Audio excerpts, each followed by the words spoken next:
Hello people, I'm going to start this video with a direct definition of Zentangle here. Pause the video if you want to read the rest, because I will proceed to show you some images and what Zentangling is.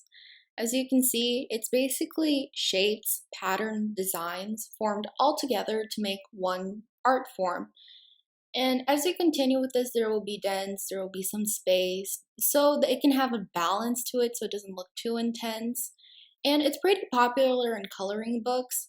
So if you get the gist of it, I would say the best of it is like this. You're just going to separate the paper into certain ways and you start designs. You can look online for certain stuff, and you have a bit of trouble learning it. You can just look at other stuff for inspiration. Like for example, you can start with henna. It's pretty solid. You can see there can be intense, some space. It's really pretty too. And if you're going to ask why you should continue this video, if you already know what it is basically, it's because I'm going to show you tips and tricks in how to do and be more successful at it. The key to Zentangling is I'm going to show you the fundamentals of it. Basically, it's good to know these three terms: shape, pattern, design. They're the basic building blocks in Zentangling. As you can see, a shape, the key to it's just single there. A pattern, the difference, it's repetition. It's as if this shape is moving up and down. And to spice it up a bit, I just put some circles with it to make it look more interesting. And a design, it's just like the construct of that shape. It can be similar to a pattern, but it's not exactly there. You can see there can be a triangle here, triangle there, and it just makes this whole different other shape, which can be considered a design. After you learn the fundamentals of Zentangling, you might want to consider what exactly Zentangle drawing you want to do. I'm not saying that there's a certain category or types of Zentangling, but looking on the internet, you can kind of see that there's two ways. There's random, where you just include random shapes and patterns, designs, and just do for the fun of it, and coloring it in or ink it just so you like it. I'm going to name the other one as a distinct dimension.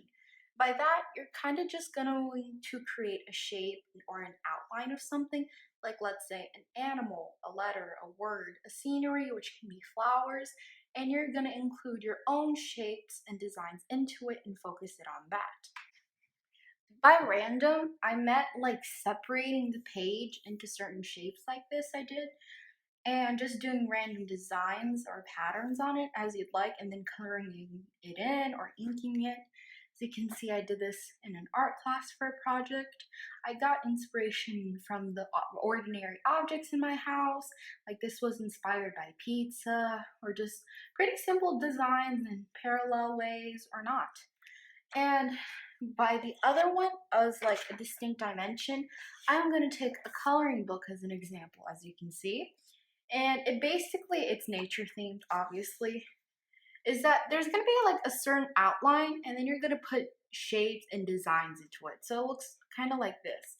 So it's not an ordinary or realistic thing, but it's more interesting in an unrealistic way. Like there's an owl, there's this. And if it's a bit too difficult, you can just look at pictures on the internet and get an outline of certain stuff and just draw whatever design you'd like. Another key trick to Zentangling is maintaining balance, because sometimes once you get too carried away, it can get really heavy or too much space at times. I meant like empty or like really dense. So I would like to start out my paper by organizing it in lines, if it helps, or putting it numbers, like what colors, if you want to ink it, whether you want to fill it in with some watercolor, because honestly I started doodling this other thing the other day and I felt like it was too much space, and when I put certain things in, it just kind of turned out really intense and dense in general. So try to keep a mind and conscious of that as you go.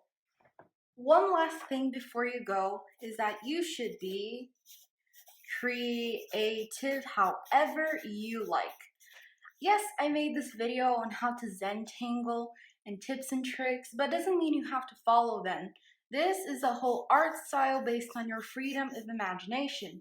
It's not like someone has to like it because it's your work, and as long as you like it, that's all that matters. You can take a ruler, for example, just scribble whatever you'd like, separate the page, in certain ways and do random shapes or designs if you'd like. It's all up to you, okay? Thank you for watching. I'll leave a few more links below for more Zentangling info, and subscribe for more art and otaku related content.